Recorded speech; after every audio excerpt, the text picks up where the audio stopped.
Welcome to People in the Boxes. All right, everybody. Hello and welcome to People in the Boxes. It's episode 99. 99. I said it earlier, we're going to party like it's episode 99 tonight. So I knew I was going to get you with that one. Yes, that's funny. We got Kim here with us. We got Kim holding it down. Jason's having some problems with his internet, so we're not sure if he's going to be able to make it very much. We'll hold out hope. Hopefully, he can stop in.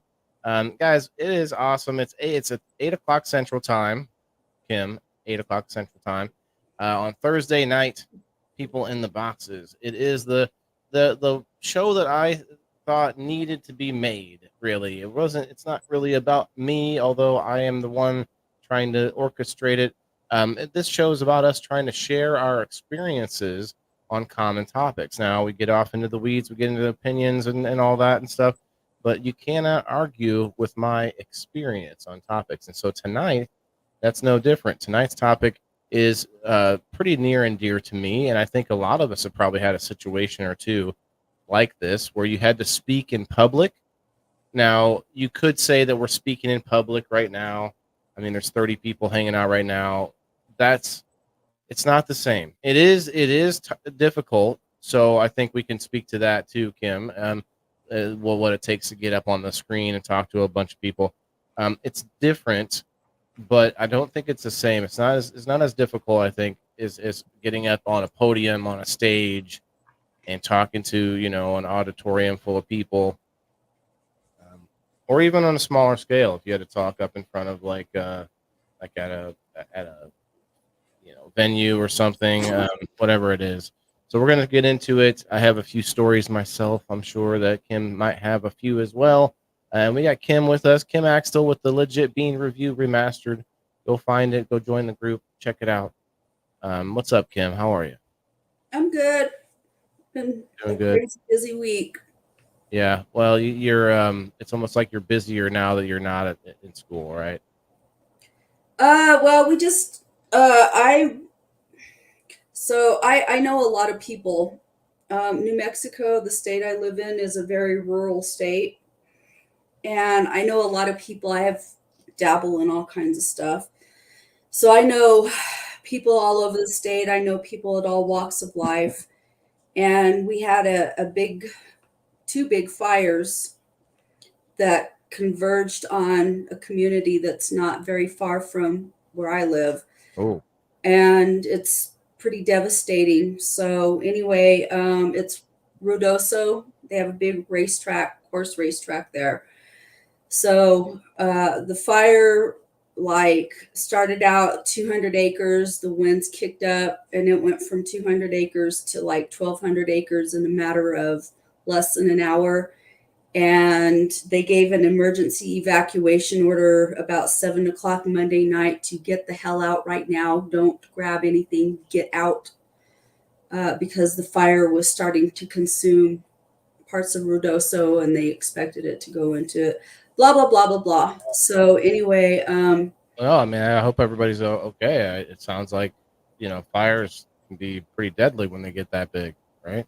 Oh, yeah, definitely. They've already had 2 confirmed dead that they found. They don't know how many missing they have, because there's a lot of places. It's mountainous. It's a beautiful, beautiful place, but it's in the mountains. There's a ski resort up there. So you have a lot of people that live in the outlying areas. You have all these tiny little ghost town kind of communities up there where people live very rurally, and they have no idea what they're looking at as far as missing and dead.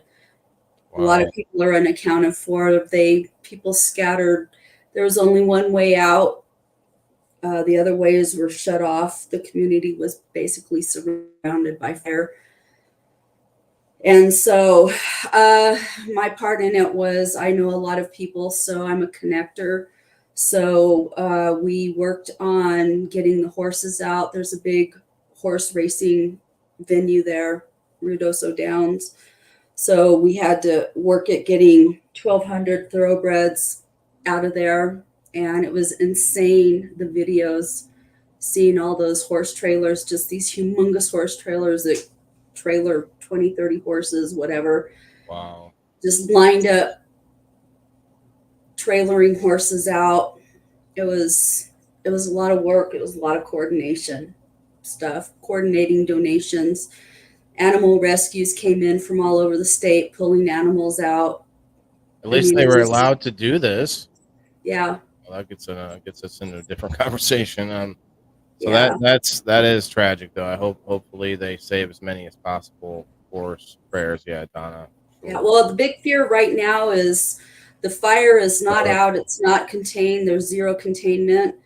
But we got hit. We're getting hit with these storms that are coming up out of Mexico, and they had hail hit up in that area that was bigger than baseball size. I guess like orange size, whatever. Big hail and rain coming down, and so then it turned into massive flooding because there's like burn scars all over the place from fires the last few years up there and whatnot. So it's been a mess. It's a mess. Nobody's allowed in. There's still 0% containment with either one of the fires. It's made national news. It was in the New York Times. Crazy seeing your state in the media for that kind of stuff, you know. Usually you see California or I don't know, maybe Texas, these bigger states that have really big fire dangers. But that's what I've been working on Monday and Tuesday. It's been crazy, but a lot of people are in okay condition. The states coming together. New Mexico is we pull together, you know. It's a rural state, lots of farmers, the Mexican population here is very warm and caring kind of people, very just amazing people. So and then we've got large Native American populations, so everybody's just really pulling together and trying to make sure everybody's okay. I mean, I got super emotional. I'm not one to cry. I can't remember the last time I cried, but I was just like pretty teary-eyed for a couple of days there. So it's been crazy. Well, I'm glad you're able to do something about it. You're able to help somehow, right? So, Yeah. Anyway, but yeah, let's try to lighten the mood a little bit. But yeah, I'm glad that you're a little bit out of that now. Calming down. What's on the agenda? So leaf cycle, good question. We are going to be discussing like confidence in speaking and sort of public speaking. They're a little bit different, but very similar topics where we, you guys know people in the boxes. We want to share what we've experienced. So I've got a couple of stories lined up for myself. I talked about the story before where I tried to do stand-up comedy for the talent show in that grade school. Yeah, I'll tell that one again. It was a terrible experience. A total bomb, right? And so, a lot of people would be really scared about speech in front of people, speaking publicly or in front of crowds. It's a real fear, and it can be a real skill to hone or to practice, etc. Then, of course, like I said earlier, we've got the differences between speaking like I am to you guys, about 33 people right now, and speaking to everybody in person if you were all standing right here, and in the military, which Kim and I are both from, that I guess you kind of get thrown into that sometimes because they put you, at least through training, they put you into leadership roles. They sort of kind of give you these situations where you're forced to act and be the leader. And so that can be one way to sort of get you out of your comfort zone and just doing it. Now, I always think of the funny, the whole trope where the old advice. I don't know if you guys remember the old advice. Picture them in their underwear. Yeah, like they're out there, they're in the crowd. Hey, just imagine that they're naked and they're just in their underwear out there. Like, does anybody really do that? I don't know. So like Leaf Cycle says, he's still awkward in person. But yeah, that's something that you have to not everyone can get over, because there is like I said, there is an actual phobia, like clinical type of fear. But for the most part, people can get over it. It's just like it's an uncomfortable thing. Did you ever take? Well, you probably had to take speech class in college. I had to take a speech class in college. Some of us took speech class in high school, where they have you write a speech or perform it. Uh, recite the speech. I guess it would be the right word, in front of the class and all that. What's up, Terry? What's up, Elisa May? Lisa May, and anybody out there, guys, if you want to come up, come on up. I'm putting that link out there. Let's get this let's get the party started. I mean, Kim and I can talk all day. We both have our own individual shows where we talk the entire time. We want to hear from you guys. We want to see what you guys have to say about this. I That's why I bring it back to my fifth grade year, trying to be a stand-up comedian with no practice, no preparation, and I had no material. It was not a good. It was not. It didn't turn out well for me, guys. We can hear those stories all day. We all have some of those stories. I don't know. In fact, do any of us have a story where we're like, yeah, I really nailed the speech and I was in front of the board, and or like a pitch, when you have to do a pitch, like a business pitch. Those are that's even more nerve wracking, because there's all this 3D chess going on there. You're hoping to create a monetary relationship, and it's like, hey, I got this thing that's going to be of value to you, and you just have to give me some money. And that can be pretty nerve-wracking versus just a speech where you're trying to just move people and give them some kind of information, or make them emotional in some way, right? Ryan Williams, what's up, man? You want to come up? Come on up and hang out if you want, or blow glass, whatever you want to do, man. Come on up. People in the boxes is for everybody. We got 10 boxes. For some reason, nobody wants to get in the boxes anymore. And the show's gotten bigger. We've gotten a larger, more robust, more juicy audience. The audience is juicier now. And, you guys are awesome. I think the show is going to just keep going. I'm not going to stop, even if I'm by myself. Kim, if you end up like, uh,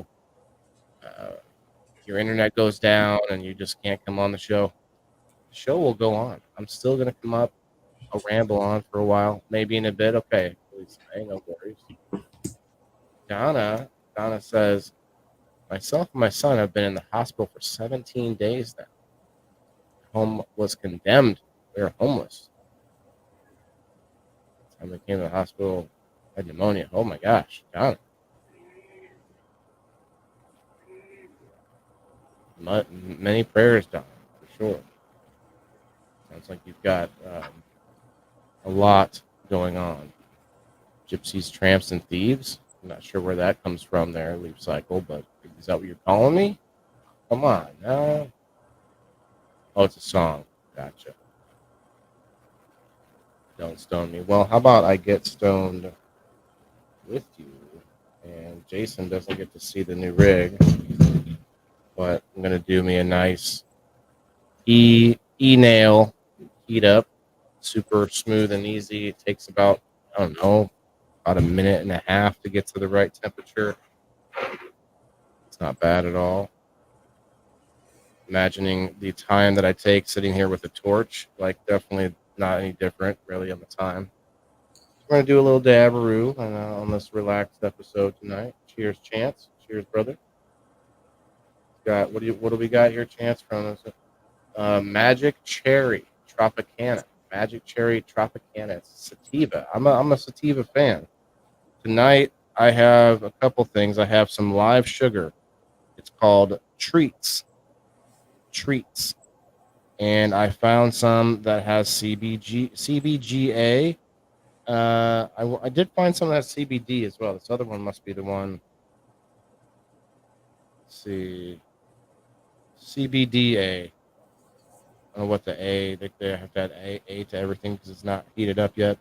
There's CBGA and CBDA, and this other one called Candy Store. And those CBDs, man, you got to find, when you look for concentrates, try to find some that have a little bit of CBD in it. Not at all sure how to make it that way with some CBD. I guess you could add You add CBD. That's how you would do it, right? Pim, you would just take a concentrate, maybe it's already made, and you add a little CBD distillate into that concentrate.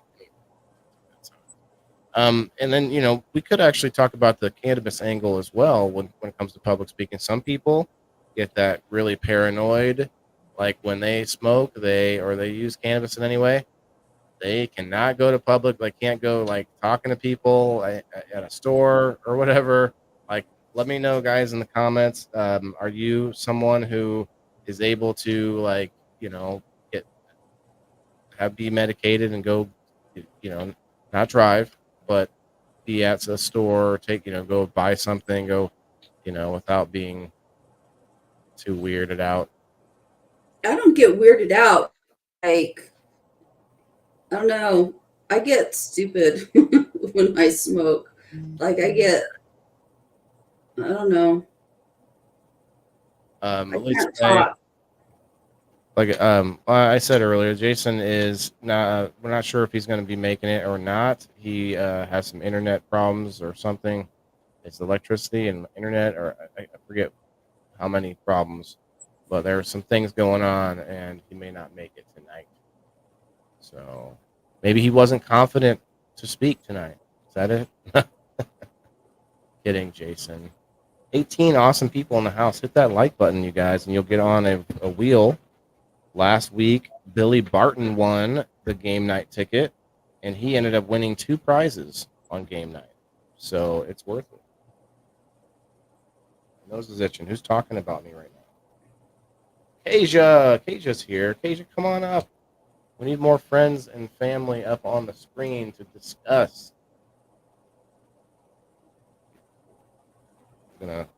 Let's see. We're sitting at 659. Oh, that's too high. I don't want that high. I don't know why it shoots up there. I just want it to be like about 610. How do you know what the temperature is? Is there a gauge or what? It's a digital readout. Is it electric or? Yeah. Hmm. Oh, yeah. That baby's piping hot, 600 degrees. Does it have a heating element or? It's heating a coil that's clamped around a terp slurper. Oh. What's happening? So, Kim, can you remember the first time you ever had to speak? I mean, as a teacher, obviously, you have more adult, like recent experience to draw from. But did you ever, as a kid, try, have trouble speaking? You probably took a speech class in college, right? I had to. I took Gen Ed, multiple. right? I took multiple. Yeah, because I was a pre-law major, so like I had to take a lot of communications and public speaking classes. Military probably helped you too, like I said with mine. No, you didn't have to be.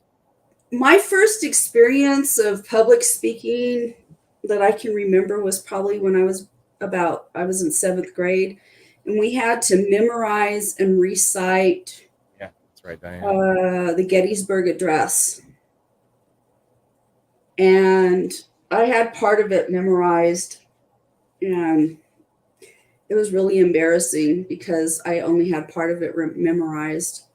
That's one thing where it's like something that you expect yourself to know. Yeah.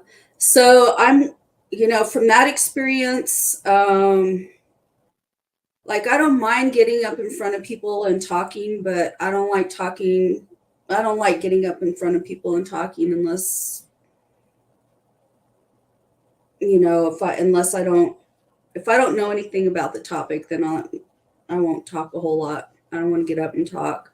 Well, what made you decide to do a live show? Because that, I know a lot of people have, like, there's an anxiety about pushing that button, go live. That just like everything right up to that, where they're just like sitting there, like just hitting the button. It's like anxiety. Going live doesn't bother me because I had to teach through the pandemic. Cheers, everybody. Cheers, Kim. And so I had already basically gone live, and it was kind of a weird experience because most of the time the kids that did show up, you couldn't see a picture. So you were just sitting there talking to these black screens. and you didn't know what the heck was going on behind those black screens. Right.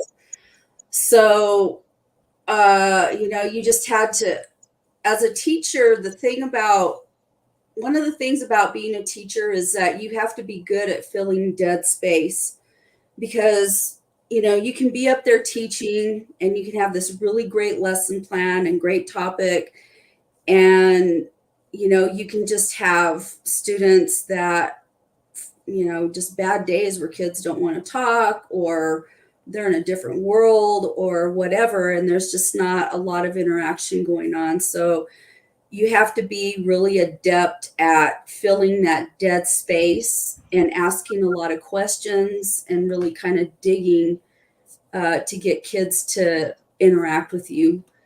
And that's pretty much about it. Yeah. Huh? Like being creative about it. So like, yeah. So, just keeping on poking to get a reaction kind of a thing is a lot what goes with, what's up, Billy? Being in front of a class teaching. So, what I've had to learn, and I want a big shout out to Tim Brown over on X. I would have invited him, but he's a busy guy. But he does a confidence speaking space on Saturdays. They have different topics that have to do with confidence speaking. I am just talking tonight about, bringing up our experiences and talking about, having a laugh about times when we bombed or, But he does do a space on Saturdays where he brings people together from all over the world. It would have been nice to have him on, but. So when I was a kid growing up, so my mom was Italian, and I wasn't raised within the Italian culture, so I only know Italian culture from what I've heard from other people about how Italians are. But one of the things that my mom, we debated a lot in our family, and I don't mean like arguing. We did that, but we debated. Like every Sunday, we would sit around and we would read the newspaper. Me and my mom and my stepdad, we would sit around and we would read the newspaper, and my mom would start debates over stuff, whatever it is that we were reading in the paper about. I wish I could have done that with my daughter. Man. Yeah. And all I wanted to do was like get her to use her own brain, like try yeah. to test her to see, not test her really, but like just to ask her questions and see what she thinks about something versus, well, this is what's happening. You got to think this way. But the problem is she had a lot of adults around her telling her this is the way it is or whatever, instead of saying, what do you think about these things? And anyway, yeah. My dad, and so, and there were times, like when we would sit at the dinner table to eat, we would talk about topics or whatever.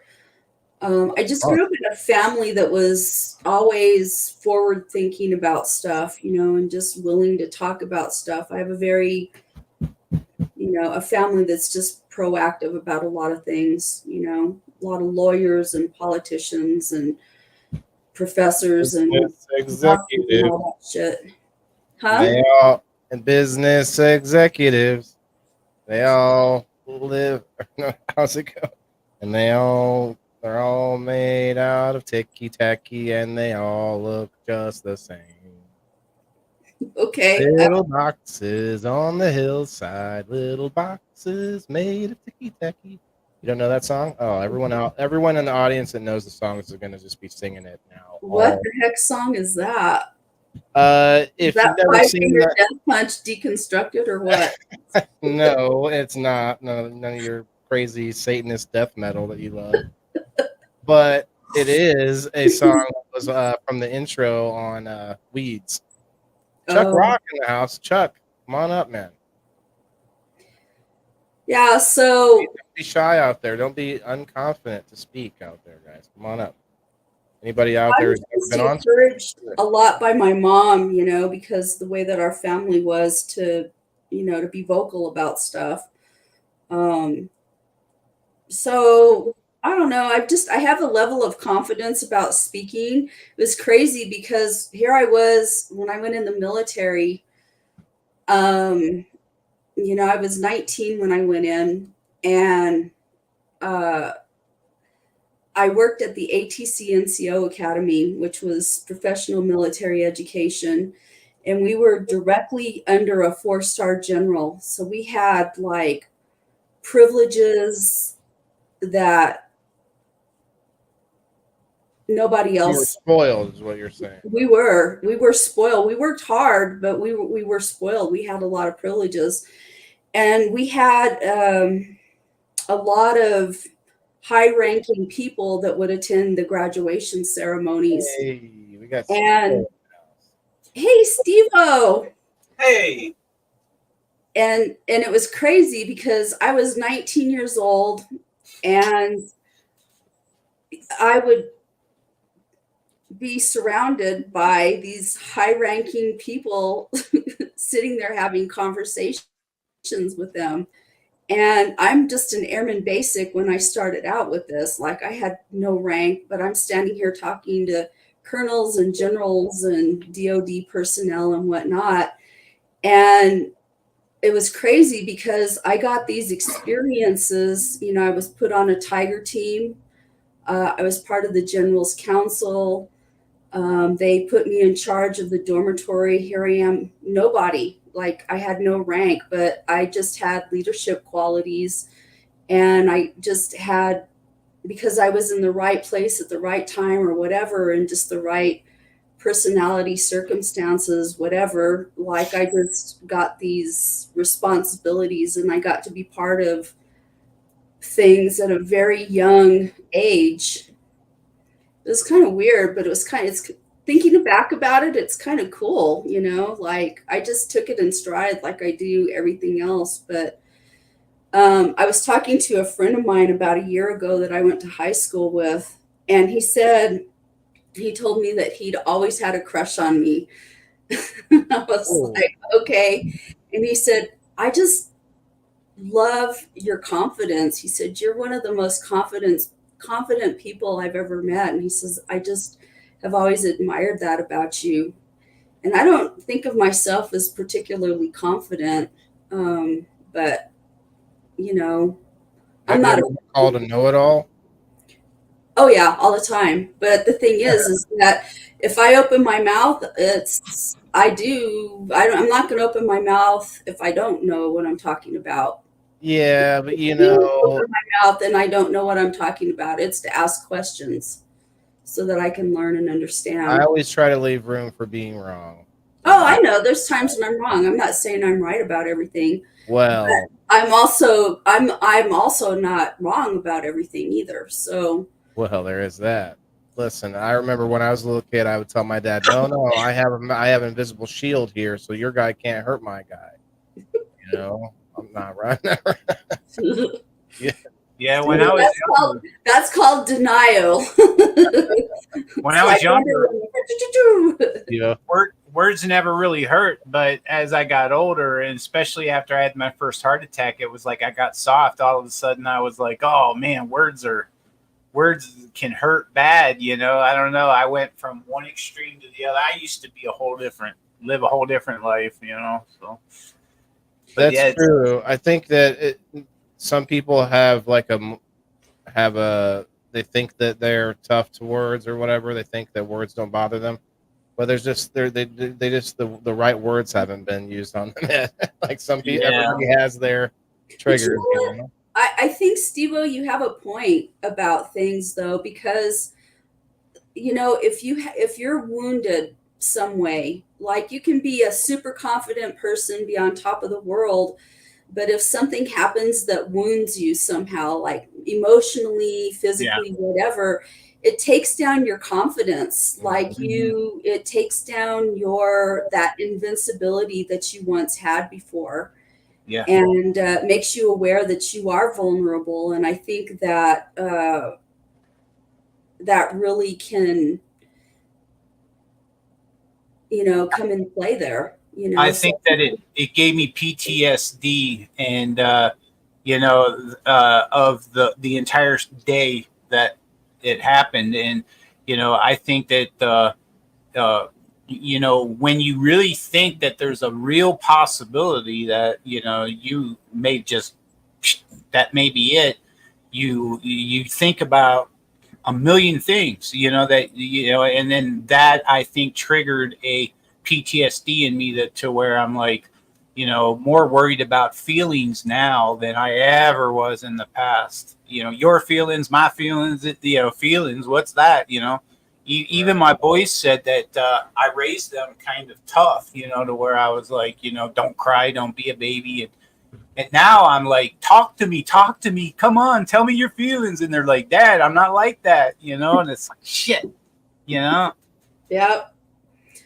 Totally get that. I was kind of raised like that too. My dad, one of his favorite sayings, my dad was a Texan, so he has all those Texas colloquialisms, but he used to tell me I'd hurt myself, and he'd look at it and he'd say, I had worse than that on my eyeball. So it was like being told to suck it up and deal, Yeah. But so I get that, I have that too, but I don't know. I think after you have a really bad experience like that it really like shakes your confidence about things, and it Sure does. opens you up to it makes you realize your vulnerabilities. I think they call it. Did they call it losing a step? And it's in anything. It's in confidence. It doesn't even mean age either, which a lot of people have a worry about. But what do you guys think? Sorry, I got a gnat down here. Oh shit. Yeah, it's like one gnat but it always wants to find me. Yeah. Well, as far as public speaking goes, I used to be very good at it. In fact, I was I was thinking about trying to get onto a Chamber of Commerce board in Rockford when I was out there. I ran a multi-million-dollar shop, and it was like we had accounts with everybody, so it was like I got to know a lot of people, and I got a little big for my britches with that. I think too. I thought I was a little more important than because Rockford is the second largest city in the state. Next to Chicago. Yeah. And, I felt like, I mean, my shop was right in the middle of town, right on State Street, and everything. And it was, it was a good time. And I could publicly speak all the time. We would give donations and stuff and go to the Rotary Club, things of that sort. And then now, even though I do this online, it took a lot of balls. Waylon is really the one that got me up and like, on stage. He told me, he was like, you can do it, man. He was very, very good at getting me to realize, maybe I had something and maybe I could, get that information out to people that I was wanting to, and stuff. And, I appreciate that, by the way, Will. And it's been a long time since I've thanked you for giving me the confidence to do this.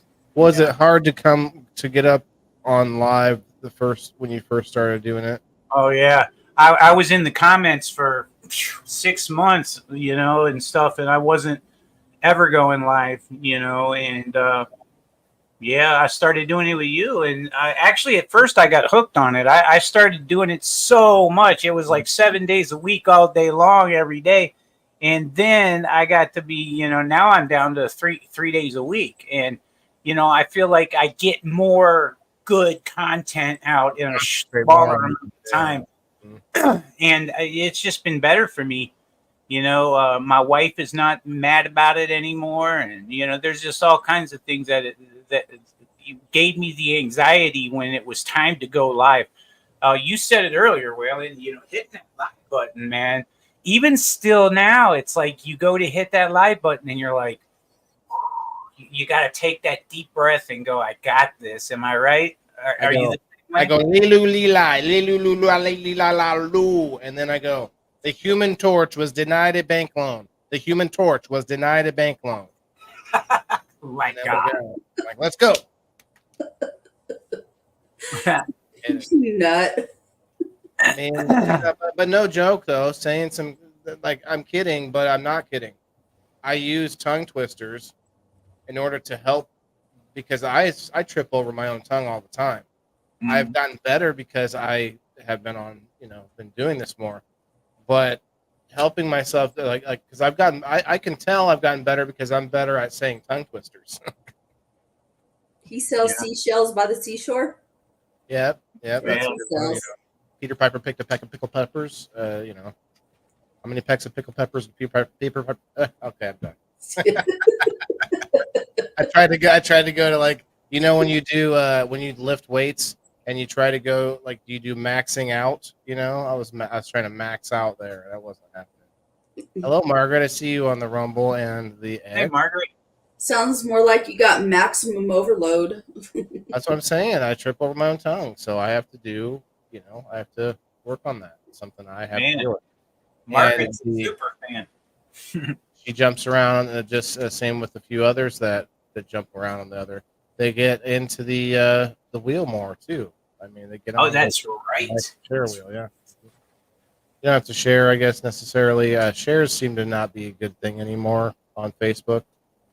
Kind of gets you in trouble, and it doesn't go anywhere when you've shared something. There's a lot of reasons why it doesn't seem to work out.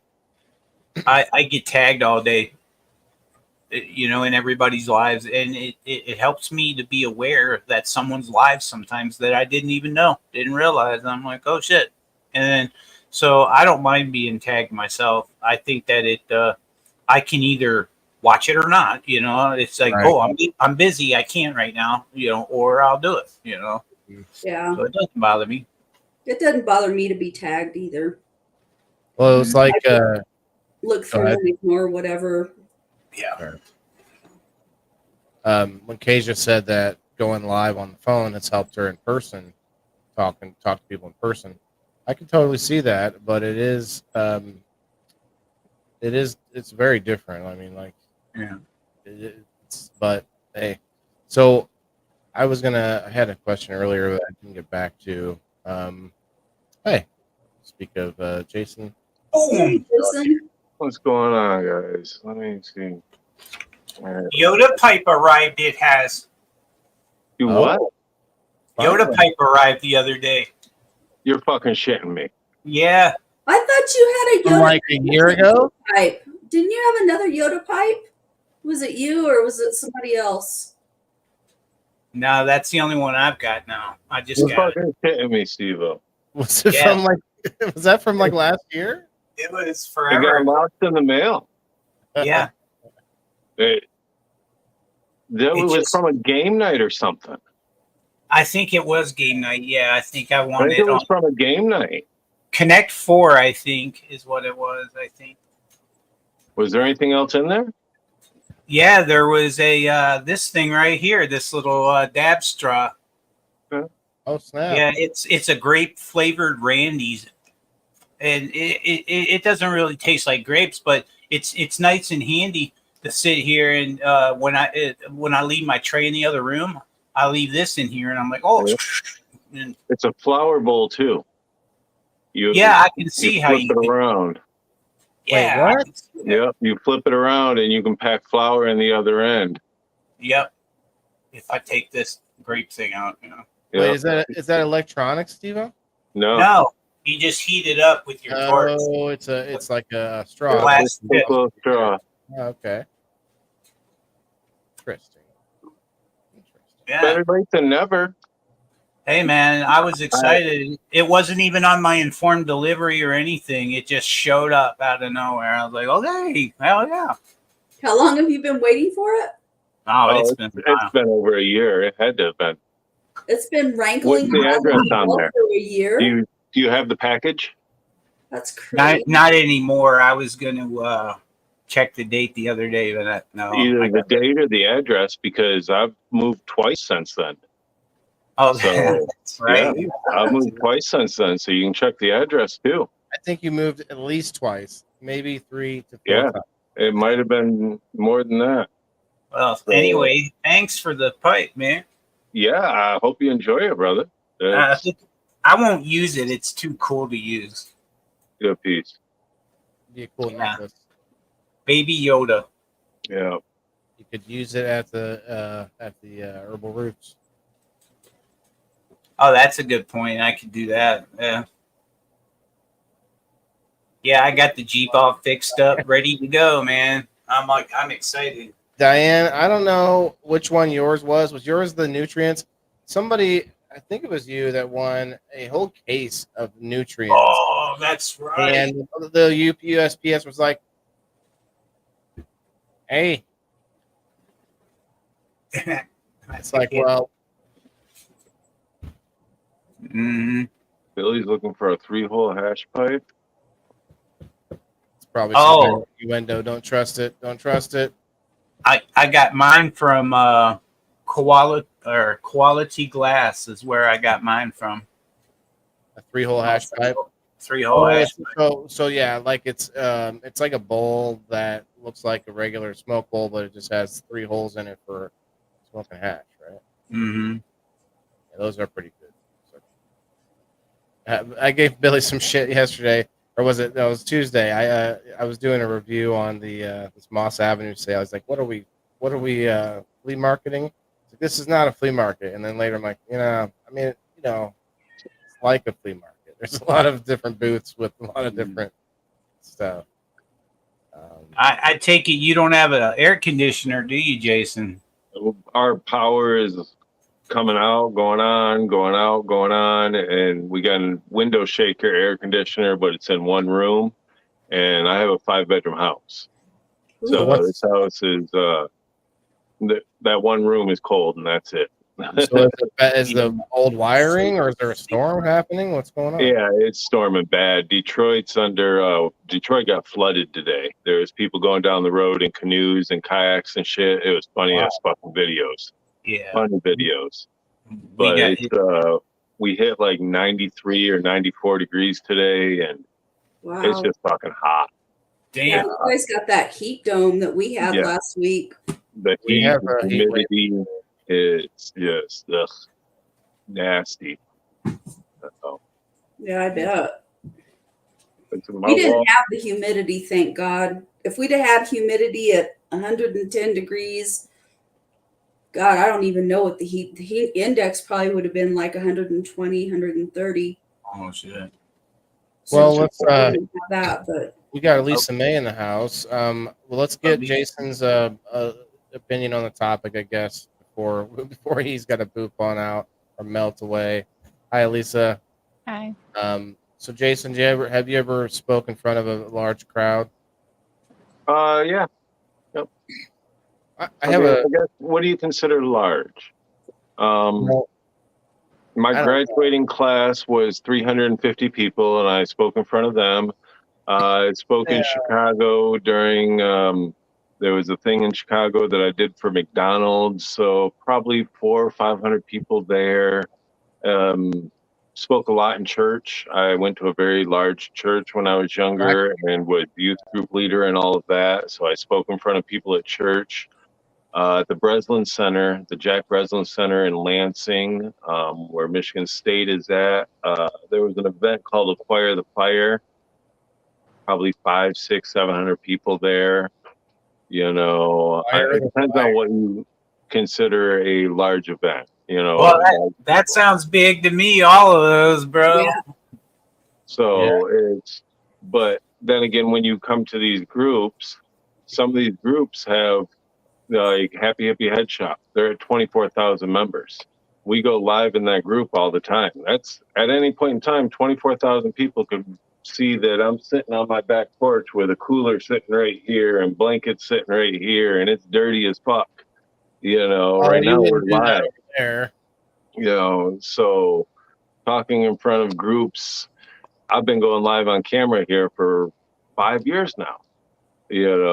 So And I've never been scared of public speaking, really. Never? Like the 10-year-old Jason, like you didn't.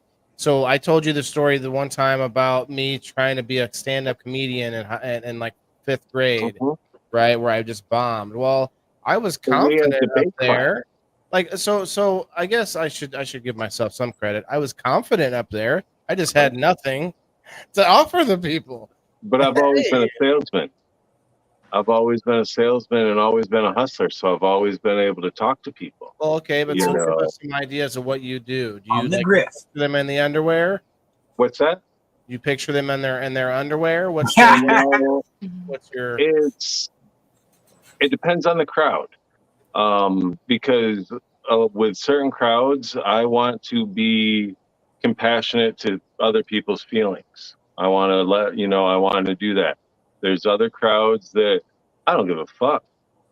I don't care if you think my like shit stinks or not, like a Karen. bunch of kids if you were You talking? know, there's other ones that I want to be very respectful to because what they've done for me and my country or for me and my family.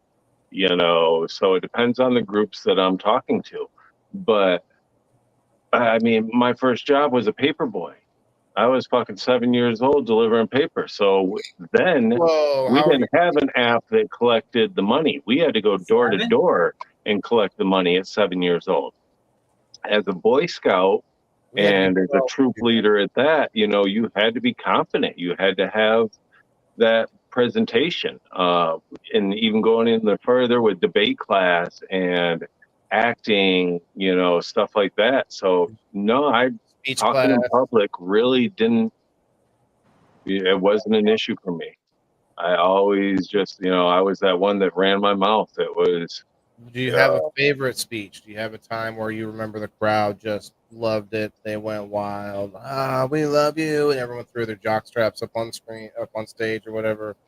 no, a couple tomatoes here and there, but Rotten not no tomatoes jock straps.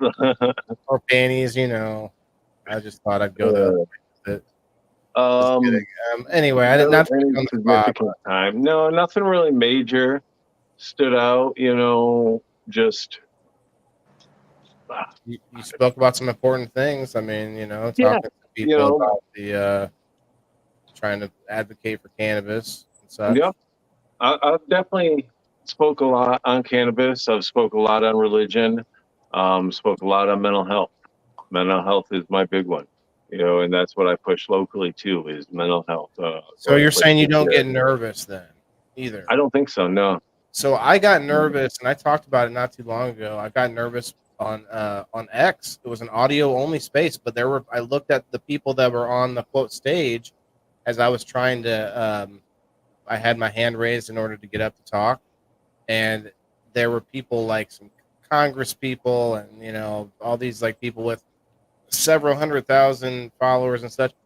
I started to get a little nervous. I was like, "Oh man!" They never pulled me up there, but I was like, Is that "Oh, because you envy them, or what? What is it? Is it because no," you because you think that don't they're want to better than say you? no, no, no. You Because just want to be smooth about it. It's not about them. It's the fact that there was 1,000 people in that space listening, okay, and you could really make or break. You could really boost a lot. Like it's an opportunity that you don't want to like fuck up, and so there's right. that nervousness about it. Like I don't get starstruck. The way I imagine it is like if I talk to that person one on one, like I wouldn't care. But if we're like in a situation where I'm trying to present myself in the best manner possible, Yeah. See, anyway, I think I would stutter more in front of family. For instance, you guys, when you and Steve-O went up on stage doing the 420 event Elisa back was there. there, when you guys did that, I think I would have been a little more nervous then because that's in front of some of my closest peers, some of my I thought closest that you were family, nervous. and it was a very small event. What'd I you think say? I would get more nervous with smaller amount of people than with large amounts of people. She You said know, she said she thought we were nervous. Everybody but Mess, pretty much. He was pretty self-confident with. I Uh, was nervous because I think I was annoyed and like off because we were trying to get a bunch of stuff set up that wasn't working. The streaming part wasn't going to work, and how the guy's Wi-Fi was basically non-existent in the club. It was like, so how is that nervousness or is that frustration because Yeah, you of get stuff stressed. not working right? So then you are irritated that people right? aren't going to that it's not going to go perfectly smooth. I think they're all balled up together. I mean, nervousness can be me being worried about the show being good still, even though I think part of it's not going to happen or whatever it is. So I guess maybe to your point, frustrated would cover it. I don't know why I'd have to add them together, but nervousness to me is like just the effect, like the physical effect that your nerves have on you when you're like hyped up. You could be excited and be nervous. You guys ever had that where you're like super pumped and you're just like, fuck. One thing too for me is I can't read a speech. I'll write a couple cliff notes, but I can't read it. Yeah. I can't read it word for word. I have to throw in some extra stuff or something all the time. That's what's up, Joe. Oh yeah, Steve played it good. Do you guys have it still?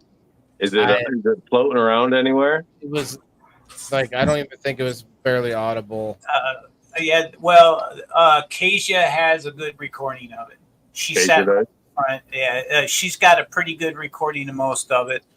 You couldn't really hear Mess all that much, but man, the whole Fire and the whole team were like shroomed out of their minds, man. Right when it was time to go on stage, they were all like, and they did great considering there's no way I could have.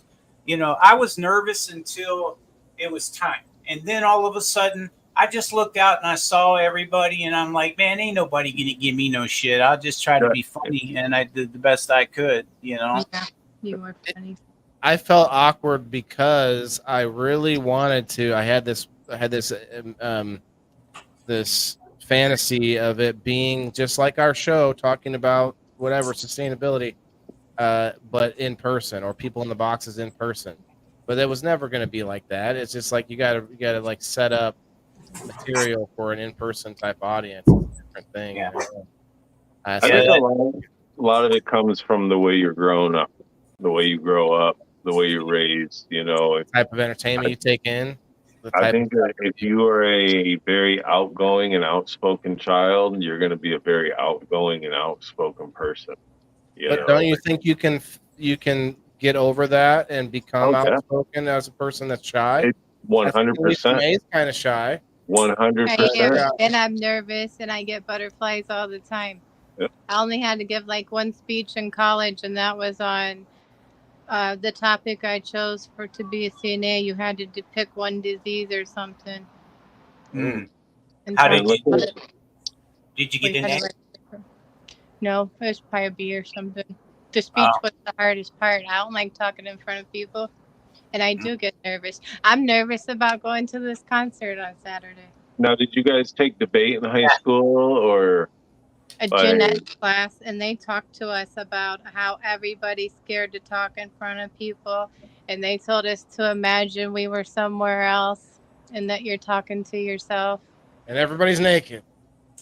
But everybody wasn't naked to my college teacher, but that's how you wanted them to be.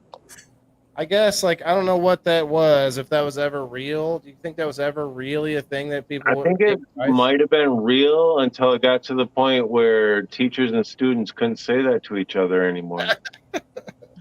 Did you picture them naked?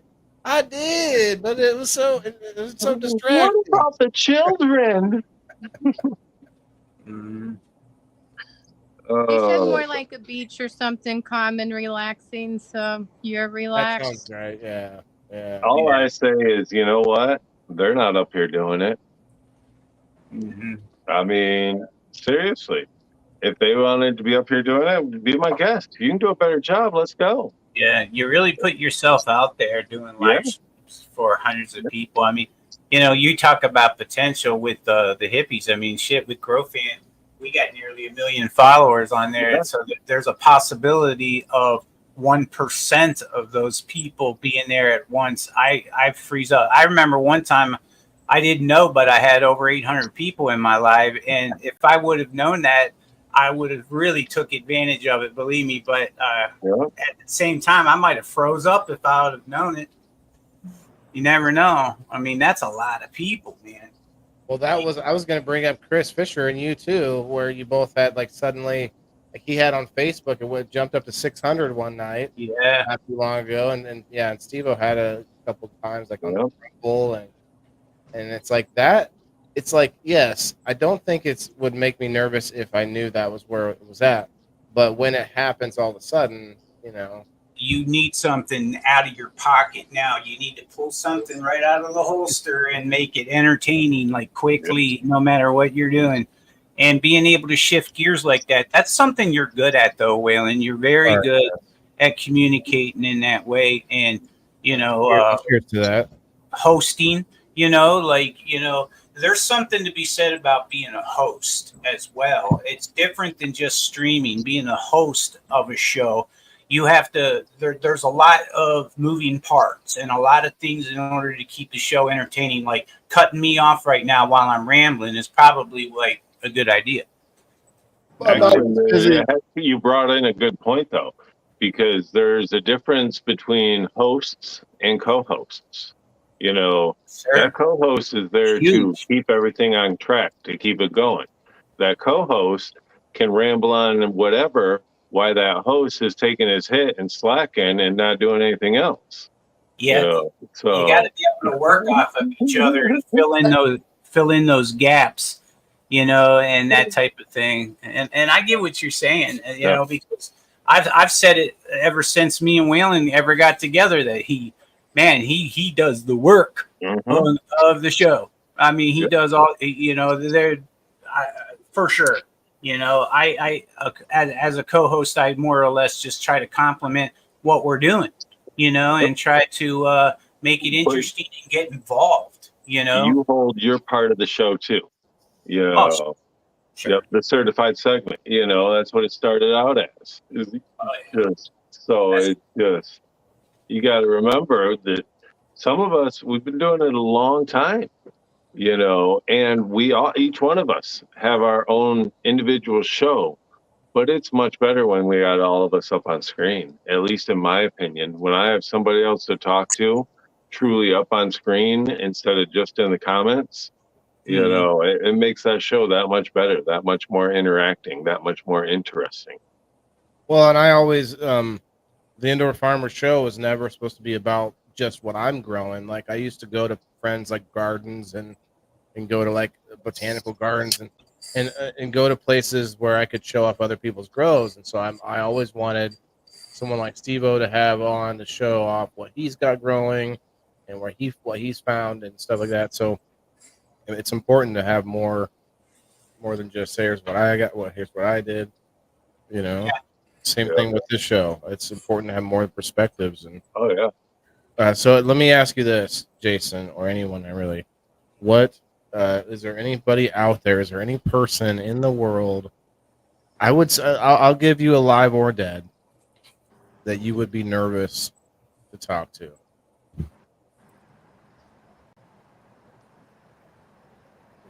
Famous person, we're saying? Any person. Famous would probably be the main I would route. be nervous to talk to my grandmother. I mean, I'll be plain and simple. I think she would smack the living shit out of me. To adults, like talking about what you did. And what you did. Okay. I think she would smack the living shit out of me and be like, what the fuck? For real? That's a good one, man. My grandpa. I'd be nervous. I think it would be my grandmother would make me the most nervous. That's a good Celebrity-wise, I've been to too many Comic-Cons and just random encounters in Detroit that celebrity, I don't really think I get starstruck. It's like, oh, yeah, whoa, yeah, you're nice job, but I don't know if I would actually truly get nervous from talking to them. And even saying this, the hairs on the back of my neck saying my grandmother, just stand up. And I know she's standing here right fucking behind me saying, yeah, motherfucker, straighten up. Right. That's true, man. I'd be more nervous, I think, talking to some of my, I don't know if you call them ancestors, if they're just like my grandpa, but doesn't the ancestor like have to do with like distant relative, like late, like a long time ago? But yeah, Joe brings up a good point. At Lisa May, if you get any more tan, you're gonna start looking like bacon. But you do look very nicely tanned. You say you're nervous about this. I'm gonna put you on the spot at the show. I have some microphones. No, you're not. to do a quick interview with you while you're there. See I'm what gonna you be think. hiding from you. In my opinion, gotta talk No. to people and get them all involved. That's what a good comedian does. You know, a good comedian, I mean, gets that crowd involved, gets that interaction going, you know, plays off of them. He has his good jokes, but then he plays off the crowd. So, yeah. I always called myself a situational humorist because I can't be just like, okay, be funny. What's up, Sassy? I don't know. I can't. I don't have anything. I'm sorry. But if it's like while we're talking, yeah, I can. I guess that's more witty. Would you call that witty if you're funny during conversation versus a Yeah. comedian who can pull like that's Witty. right? Yeah. Yeah. Mhm. So Well, I think that's one defense mechanism. Go ahead, Steve. What's up? Yes, yesterday when we interviewed Jorge Cervantes, I felt pressure on that, and you know it was a big deal for me because Congrats.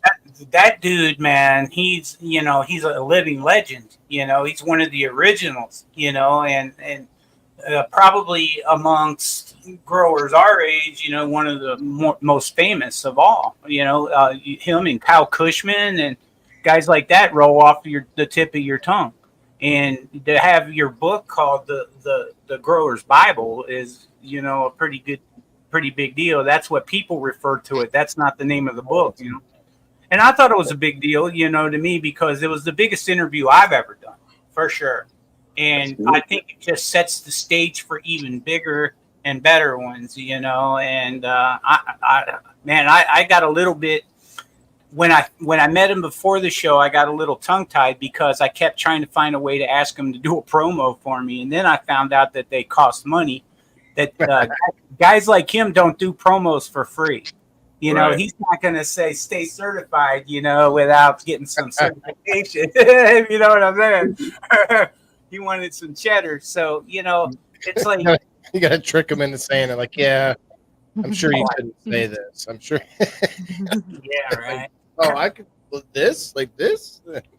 But he turned out to be a real down to earth, easy guy to interview, Yeah. and you know he led the conversation a little bit, and you know answered a lot of cool stuff. We didn't sit there, you know, talking about lights and beans and you know all the same stuff we talk about every week on our shows. All of us do, especially on Grow Fam, and it's like you know we talked about stories about you know shit that happened and stuff, and you know, the background of Jorge Cervantes and how he came about, you know, and I don't know. I thought it was a big deal. Yeah. Right. So you thought it went well, right? Yeah, I thought it went real well. There you go. I did. I got to ask him certain questions and stuff, and you know, I don't know. I think it's worth a watch for sure. But you had a good point though that if you feel like it went well, if it went well, that can be a good springboard, a stepping stone to several more similar or bigger or you know whatever. And that's awesome. Yeah, I was having some good interviews, but like it just became difficult to nail people down. you had some real good ones. Well, now I'm having more in-person interviews, and I feel like it's going to be fun, but it might also make me nervous depending on who I can get to come in person, man. Like you guys can, you'll be able to tell. Like, Isn't it easier to do in person though than it is to do like this? I think that in person interviews are easier. Depends, man. Like they're coming into my house. It's like if I look up to this person, I'm going, oh yeah, don't look at that. It's all right. About this over here, don't. You know, like it's just something like you know, it's a more personable because they're in your space and you're worried about first impressions and things. I'm not saying that I should be. I'm not saying that it's like an intense feeling. Obviously, I do this stuff. I'm not that like affected by it, but it is an effect. Like where I'm, part of me is going like I had the guys from you know Daz Exotic and the whole crew from the late night tip tour that's going to be playing Saturday when they had them in the house. Like for a day and a half beforehand, I was cleaning my house, I was straightening things, I was doing stuff that they were never even going to see. It was just Oh, I was yeah. working off of this sort of a high that you get when you know you have company coming in from out of town. There's this sort of like a energetic kind of, I don't know, anxiety that you kind of get where you're just like, Mhm. oh, I'm doing things I've been meant to do for like 6 months. This is great. I'm going. Yeah, it's amazing how much you can get done when you're motivated, isn't Yeah. it? So imagine like bigger and bigger and bigger, like whatever. Like I can imagine interviewing. Like I have a friend who's a lawyer, and I really would love to have him on. And I feel like the cannabis can be like off-putting, and maybe I don't know. I can't tell whether he's being honest, if he actually would want to come on sometime, this and that. I have a few other people that say these kind of things, and I'm like, well, if those kind of people come on, I would be a little nervous because I definitely would want to try to make a good impression from Yeah. from my point of view. I wouldn't be like, hey, let's do a dab, Your Honor. Yeah. Right. I mean, we're gonna be pulling double duty on July 12th and 13th at the event because we're going to be there in person, meeting people and promoting and doing things of that sort. And we're going to be going live, doing things like that, in order to communicate with those who couldn't be there. And I'm a little nervous about that, just in the fact of I want to be sure that if I get too high, I get real quiet and I get like real you know what I mean? So I've learned before my lives now, don't get high. That's just the way it goes. And I don't smoke during my lives because that's even more of a bad situation. Because I just get, I don't know. I'm like Kim said earlier. Kim said she feels like she gets dumb when she smokes. Well, I know I do. I know I get dumb. Yeah, I don't like it. I can't function. I can't communicate. I can't think. I just want to, I don't know. Meditate, laugh. I don't know, whatever the effects are. It's not conducive to being a coherent speaker. That was one of my questions to the crowd earlier. Was that like, do you find it easier or harder to go into public while medicated? Like, can you go to the store and do your thing, talk to a policeman if you need to? I am that way. Yep. It's kind of a. I have to be. Shit, if a cop comes up on me, I probably ain't even high no more. Yeah, I immediately lose my buzz. I'm like, it doesn't bother me to be high out in public because I'm not particularly social whenever I'm out like shopping or whatever. I bet you'd be more social then. Huh? I bet you would be more social then. No. I'm more social when I'm sober, I think. But I don't really get high before I drive because, no, we're not talking. We're taking that out of the conversation. You were driven to this location, whatever this location was. Do you find it easy? Like, yeah, we're not. Well, I will say one time a friend of mine gave me an edible before we went to the store. And so we're driving along and that fucking thing hit me. And I don't need a lot of edibles. So they really hit me hard. So I'm driving along and it hit me and I was like, oh, whoa. It was weird driving. I didn't like that at all.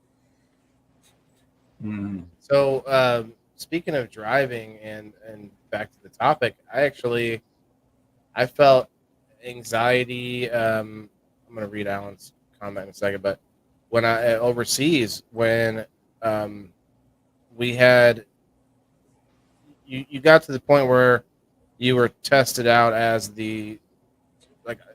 everybody got tested a little bit.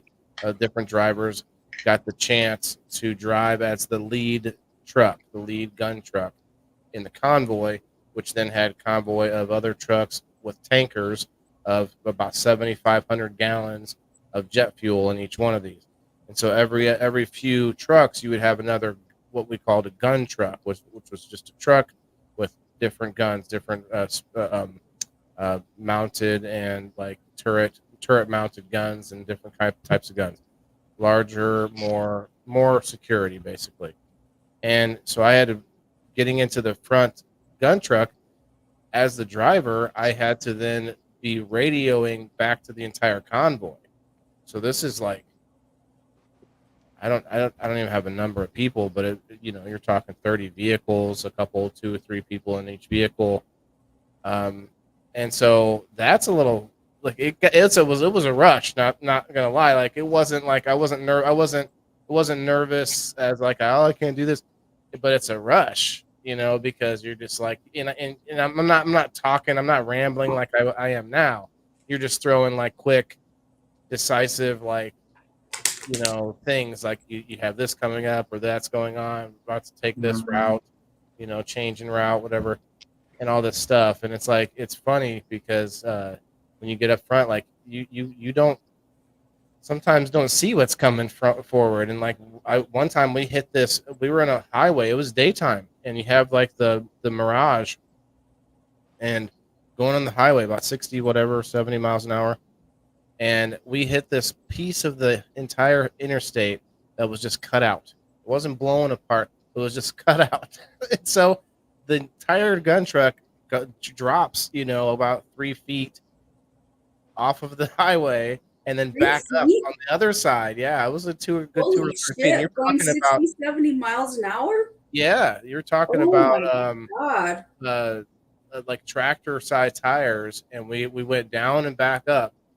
And man, my gunner got jarred like crazy, but I bet none of us saw it.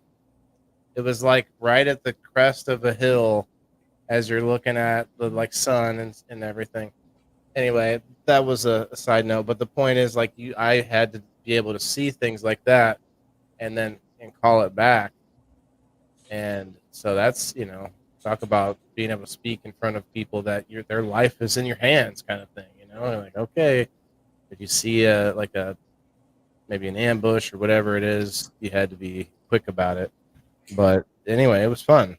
I taught at this school out in California. My specialty in special ed is working with kids that have emotional disturbances and behavioral disorders. And I taught at a special school for a number of years. And we carried walkie-talkies because we restrain kids. Like, the kids that we had at our school have been kicked out of every level of education. And this was kind of like a last resort kind of a school. So we had kids that would get violent, and we had to carry walkie-talkies. And one of the things that I hated was having to talk on that walkie-talkie. I hated it. I hated it when I was a manager at Target. We had to carry walkies and communicate. So fun, though. Had headsets and had to talk to. I hate that shit. I didn't like that at all. Like, no? I'm very, like, it doesn't bother me to talk in front of people, but I'm, a lot of people don't believe me when I say this, but I'm very much an introvert, and I'm very quiet, and I like behind the scenes stuff. I like behind the scenes stuff, and I don't particularly like attention. And so doing that walkie-talkie thing, to me, that is a thing even to this day that makes me really nervous. I don't like it. What's backpack off of that? Taking orders on the headset for what 15 about years. Interviews and interviewing? Does that make you nervous when you go into an interview, or if you got to interview somebody, for a job? I was going that doesn't bother me. Stoned or not stoned? Well, if I want them to know who I am normally, then I'm going to go while medicated. Boy, it's me. And I can usually humor my way through an interview. I do pretty well in interviews. I know there's a few smoke on the way there, but I'll smoke before, but I'm not gonna get like fucking have a sesh or anything, but I'm gonna smoke a blunt or a joint before I go. Well, it's something to take the edge off anyway. But no, have you guys ever had to testify in court? I've had to go to court. Definitely would be medicated if I had to go to court. Yeah, I've had to testify. I go to the court medicated and say, "Yep, no problem." I had to testify for my own ass. couple times trying to get out of trouble, telling my side of the story. Lost both times. No, it's not. You lost both times? Damn. And both times they got me. Yeah. That was a whole lifetime ago. I'm a good boy now. Right. Sometimes the interviews where there's two people interviewing you, like, or like multiple people, like, oh, look at you from different Blunt angles. is not a set, Bunny. You know better. You smoked with me last year. Yeah, You know. but you know the difference. Like, if I smoked a dab before going to an interview, they wouldn't smell that. But if you smoked a blunt, they're definitely going to be like, "Whoa, this guy just, you know." Mm-hmm. Did it smell good? Never I'm know. glad I live in Michigan. Right. In Michigan, they probably think there's something weird if you don't smell like cannabis. Right. Mm-hmm. You know, Jason, earlier you said something about if you grew up being like something to the effect of being a outgoing person, confident speaker kind of a thing. Do you remember saying that earlier? Yep. I was not that kid. I remember when I was little, we would be out and about in public and my parents knew everybody. So we would be somewhere in public and my parents would invariably run into somebody that they knew. And, you know, they would go to introduce me and I would go behind my mom because I was very shy. I'm very introverted. And, you know, I'm still that way, but I'm a confident person and I'm not afraid to put myself out there. But my nature is I like, I like intimate, small, whatever for the most part. I don't like big crowds. If I get a bad vibe off of people, then I really don't spend a lot of time interacting, you know. So I don't necessarily think what you said, you know, I would have to challenge what you said a little bit because, you know, there are people like me that are, I don't know if I'm a true introvert or maybe I'm an ambivert. I'm not really sure exactly how you term it, but I probably am. I like to read the room. I go off vibes too. yeah. I'm very much a read the room person, and I've always been that way since I was a little kid. I think that's why I like poker so much. Where do you sit in a movie theater? Me? Yeah. Usually kind of towards the back. Not in the very, very back, but it just depends, you know, because sometimes movie theaters are packed out and you don't get much of a choice. But your preference is towards the back. So. Your preference is towards the back, though. Yeah. Yep. Yeah. Now, if you are going to a school event to see your kid act in a play, where are you going to sit?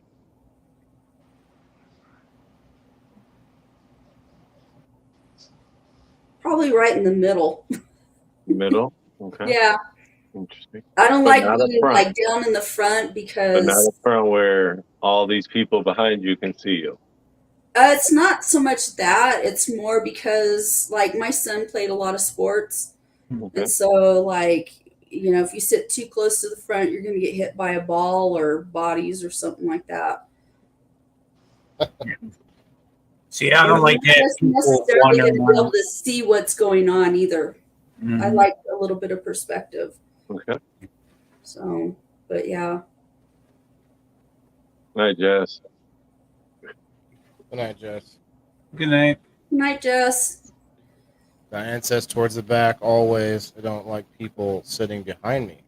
Yeah, I don't like people walking around behind me. Like in a restaurant, I'll try to have my back to the wall. That's probably from jail, you know, you know, when you eat, you know, you kind of are always watching your back, you know. I don't like when people sit behind you and put their feet all over the back of your chair and shit. I don't know. Oh, screw that. I think our life circumstances definitely help mold us. Oh, yeah, definitely.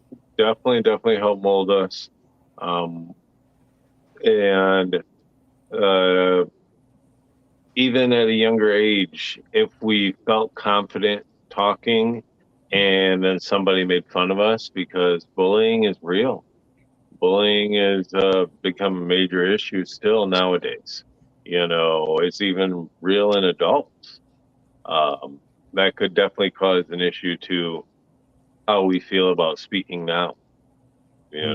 What do you guys think about the fact that, like, to your point, when you have an incident when you're young, like say me up on the stage, some people would then shy away from it for forever, or for a much longer period of time. Like they would then that like similar to when you have a certain food or an alcohol or something. Well, I'm never going to have that one again because it's like it had a bad taste in your mouth or something. Or if you have a bad experience doing something, it can make you not want to do it ever again. Like I almost drowned once when I was a kid, and that a lot of times can make people not want to be in the water at all. But I was a fish. Like I loved being in the water after that. Still, always loved to swim. Haven't got to go this year. I'm now I have this weird aversion to the public pools. Just thinking about that soup that's just boiling up in there full of soup. Don't do it. That feet Don't soup. do it.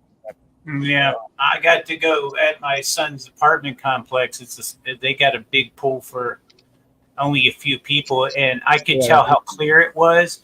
And Dylan was telling me, he goes, that's because it's not full of people with sunscreen that's all in the water and everything else that you can think of, obviously. And it's like, yeah, that's probably it. I mean, it was like crystal clear water. I was like, well, they tell you to take a shower before you get into a pool, but nobody does.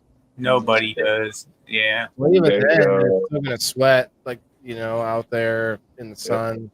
Well, your dead skin toes and everything. I mean, I used to jump in the lakes and the creeks and all this and that, and then I'm like, man, I can't get in that public pool. Yeah. I won't to lakes or rivers or anything no more like that. Not since I took care of a person. They had a flesh-eating disease. Oh. And they asked her how she thinks she might have got it. Has she been in any lakes or waters? She hadn't, but that's one way you can get that disease. Yeah. Oh, no. Some bacteria in the water that's not moving. Daniel, come on up, man. Boondongo, come on up. Come on. Usually those flesh-eating diseases come from stagnant water. Yeah. Boondongo with 150 stars. My man. Thank you. What up? Can't hit the like on it. Oh, here we go. Come on up. Tell us what you think, because Kim, you're almost a conundrum here. So you had no qualms about going live on Sundays where sometimes 60 people, 70 people, 100 people they're watching. Sometimes when I first started out, I was like, God, I wonder how many people are going to show up, if it's going to be a big flop or that kind of a thing. But now it's just like, the first couple of times it was kind of like that. But now it's like, I don't know, it doesn't bother me really. I just get up and I figure it out, it's whatever transpires, I figure it out. One of the things that I've been really blessed with is, so far as knock on wood, is that, I haven't had any like weirdos jump on any of my lives and start spamming me or doing stupid stuff like that. Thank God. You just screwed yourself. Somebody's going to do it now. I know. It's like somebody's going to get me because I put it out there. But, I don't know what I would do if I had that. You better not do it, Jason. I won't do it. And fly to wherever the hell it is you live. Where's John down? You're lucky that you don't want to add people up very often either, because that's been our problem a couple times. Where's Morpheus been lately? Up here, good Lord. Williams says public pool 97% P. Dude, we went a few years ago. this is before the pandemic. We had one of the grandkids' birthday party at this water park. It's called Wet and Wild, and they have like all these like water slides and stuff, one of those kind of water parks. And it was pretty cool. We got there, earlier in the day, and so we participated in most everything kind of early in the day. But there's this one area of the park, and it was kind of later in the day, late towards the afternoon, after a lot of people had already been there and lots of little kids and whatnot. It was a little kid play area. So anyway, so we're over there, and the water was freaking disgusting, man. It was so gross, like, because little kids are just so dirty. And I was just like looking at that going, okay, I can't be in this, because I'm like a selective germaphobe. And it was like freaking me out. I was like, okay, I gotta not be in that. It was gross. We've been to the water park the last 3 days. I've had to tell Dill like 2 or 3 times, don't drink the water. But that's way better than it used to be, because he would stand there with his tongue out like, drinking the water. He's tried to kiss 2 older women the last 2 days. I love it. Get it. Yo, what are you teaching that boy? Oh God! Where are you at? That's the way to be nice to people, but you don't understand strangers in danger. That's awesome. I have to tell you a story about my nephew. Embarrassing. I'm like, I'm so sorry. He's all looking at him. Yeah. My sister and brother-in-law, when my nephew was a little guy, like 2 or 3 years old, they were at the store, and Cindy was standing there checking out, and my brother-in-law Alan was standing behind her holding my nephew Kevin. And all of a sudden, this lady that was standing behind him in line smacks the living shit out of Alan, my brother-in-law Alan, from behind. And he turned around and he's like, what the hell did she slap me for, kind of thing. This was back in like the late 70s. Okay. And he turned around and he's like, what was that for? Well, it turns out my nephew Kevin, who's like 2 or 3 years old, had reached down in this lady's top of her shirt and was playing with her boobs. And she thought it was a dude? I don't know what she thought. But her reaction was like, that's ballsy. Let me reach down your shirt and just, man, like coming up from behind and just. No, I don't know exactly. I don't know that they know exactly how it took place, but you know how you hold a kid, and I guess Kevin was facing back. His face was backwards, and he was playing with this lady's boobs. Stuck his hand on her shirt and was playing with her boobs. Harry, you got both packages? I sent out 12 swag packs, swag bags. It's expensive. Okay. Yeah. Well, yeah. I found, it was so, I was so annoyed, and so I was a little jaded at first. And I'm like, all these people around me that mail things, how come they can't tell me the best way to do it? And every time you talk to someone, like, they'll give you a different way to do it. And I found the best way to do it is you go to like an office store and you buy the cheaper envelopes instead of the ones at the USPS. And you can find ones that are like $1 an envelope, like they're much cheaper bubble mailers. I get my bubble mailers. I either look for deals on Amazon or you can get them on Temu. Has really good deals on mailers. Amazon and Temu, the two I competitors. get 2 for $1 from Dollar Tree, or $1.25 now. Okay, let's go around the room. Who would you be nervous to talk to? So Jason had said already. Wait, Jason, who is the famous person that you had said on the famous side? Not your grandma, but I don't know if you did. But you don't have to if you don't know right now. I don't know. It'd be hard. I'd be nervous to talk to Waylon Jennings because that's where I got my name. I'd be like, damn you, why couldn't you just be like a Jim or Phil or a Fred Jennings? You know, like, come on. Had to be Waylon. I don't know. Let's see. Who else? If it had to be alive, I'd be nervous to talk to like the head of the FBI or something.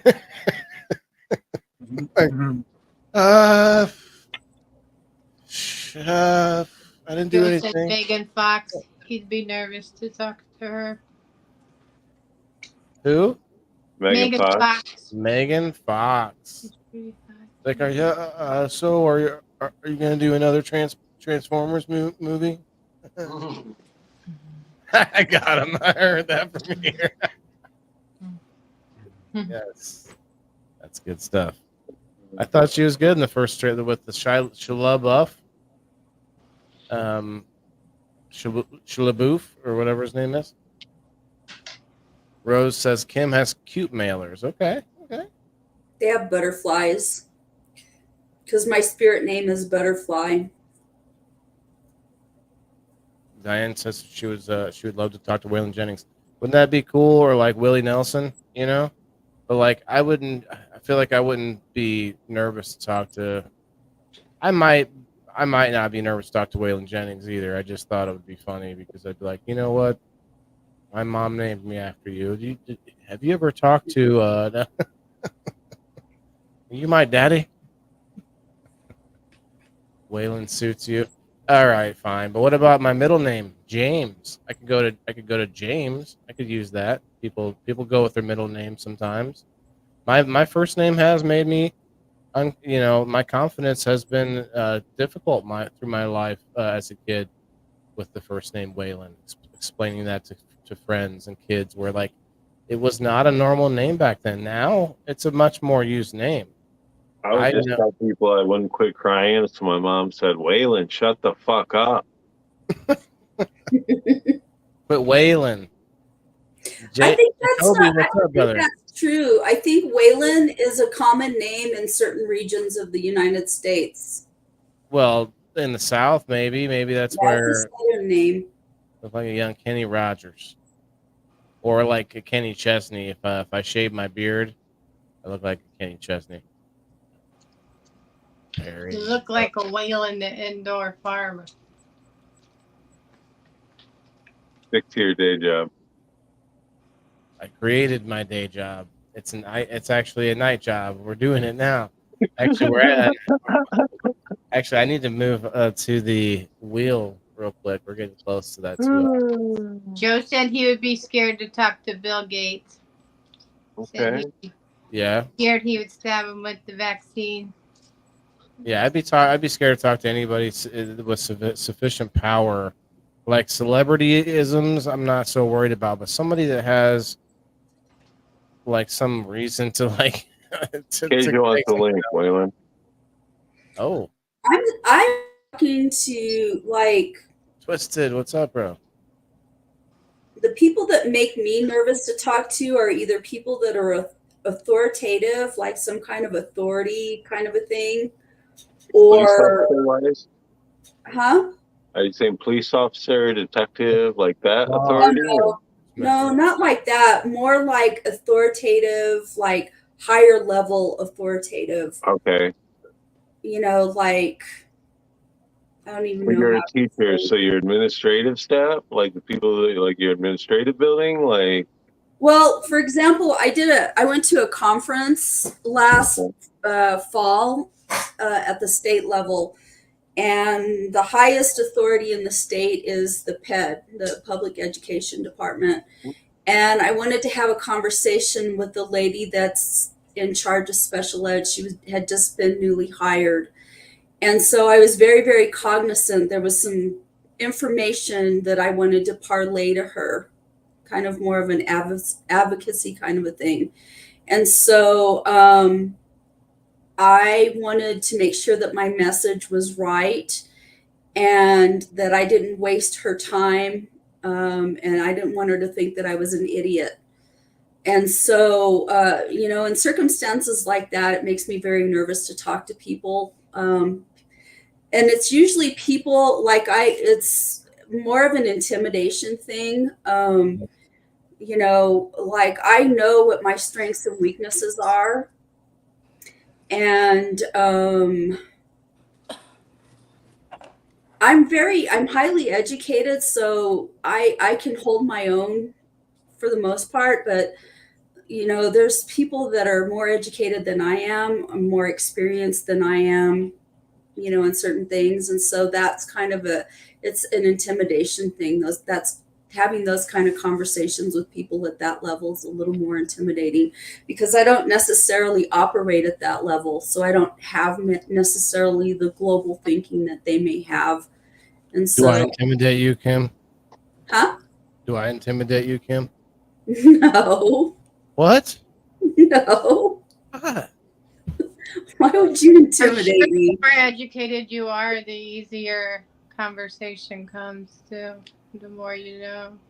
Well, I would agree with you on that to some degree. It doesn't necessarily like Waylon. Do you have degrees? No. Listen, I mean, if you're thinking, And I'm not, and I don't mean this to be degrees of Kevin condescending or Bacon, anything like you that. know. I just want to know: do you have college degrees? No. Oh, I went through the course. Do you have a bachelor's degree? No. Okay. But if I am a bachelor, and wait a minute, let me make my point. Okay, so Waylon doesn't have a college degree, but that doesn't mean that he's not educated. He's a very intelligent person. He does a lot of reading. He does a lot of stuff to educate himself. Education doesn't necessarily mean formally Knowledge educated. is power, though. It is. I agree with you. Knowledge is power. But there's a lot of people that educate themselves, that are educated, or that try to educate themselves, but man, their education is full of holes too, because they're not reading or they're not educating themselves with good information, should we say. Well, we've long made a distinction between book smart and street smart. Well, some people just talk out the side of their ass all day long anyway. And even book smart ain't book smart anymore because they're saying them books weren't true.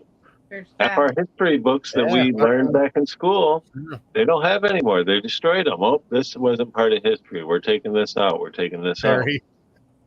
No. Well, you have to understand that history, like anything else, it's kind of a science. Like maybe political science, or there's science behind it. And as things come to light, and it doesn't matter what discipline you are in science, when the information that you have is challenged or is proven incorrect, or something new comes to light to change, then it causes that science to evolve. And that's what's happened with a lot of our history, I think, or some of our history at least. Okay. I think everyone is fully capable of being intelligent, but everyone is also fully capable of trying to get out of the car with their seatbelt on. Yes, I do that. Hi, Kasia. Hi, Kasia. How are you? Like, damn it, where are my glasses? Where did I set them? Oh, fuck, they're right Where's here. my phone? I just had it. Right. I think everybody has like a strength. Everyone has like a. I always thought if I had employees, and Steve-O, maybe you can, and Steve, Jason too. I think a lot of you have had people under you. Like you want to look for their strengths, and some of them might be in positions that they shouldn't be in. Like, whoa! You're much better suited over here, buddy, with the dull knives, not the sharp ones. Mm-hmm. But people do have strengths, though. Sometimes where you're like, wow, that look at our kids with their special needs. Like the Savant and the whole, like, they make movies of this. Like, it's a trope now with what was his name, Ben Affleck, where he was had autism and he's like a contract killer and some shit. Just this, But anyway, Kim, what were you gonna say? Sorry, we lost it. Okay, have a gummy. Go get a gummy, Kim. Come on, you gotta be on our level. No, that will put me under. I did. I Do you get nervous talking? The accountant was what I was called. Yes, he knows what I'm talking about. Twisted and I are like on the same wavelength on like movies and music. It's funny. Speaking of, I want to shout it out one more time since we have game night this coming Sunday. You guys, please, if you have a gift code from any of my sponsors on game night, use that gift code or let me know that you can't use it or something. Try to figure out what you can get with it if it's a cost kind of thing. Check it out, figure out. Let me know if you need anything or have any trouble trying to figure it out too. Sometimes the code's not, you may not be able to see where it's at or something. Oh, and real quick, while I have the floor, you have to, if you want to hit the like button, you will get on this wheel. Make sure you hit that like button. We'll get on the wheel for a game night ticket. We got 25 likes. Let me refresh. 26, 27, 28. And then also I'm going to get everybody from Rumble and X. I know the point I was going to make. Can I speak? Let's hear it. So if you go back 30 years, before we really had the internet, knowledge was finite. Like you learned what was out there to learn. I mean, you still do, but it was not as open.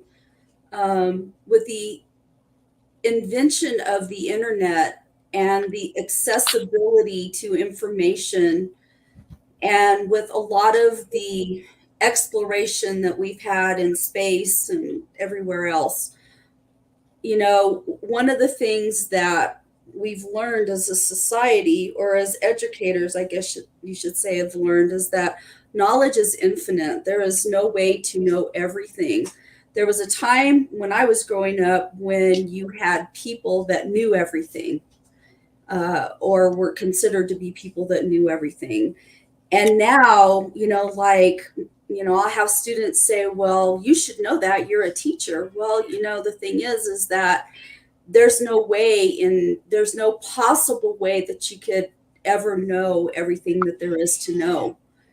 And I think that we're at a crossroads with all of that. I'm pretty well read. I'm pretty well educated. The stuff that I had to read for my degrees in political science some of it was highly offensive stuff that was really hard to read, just a lot of stuff.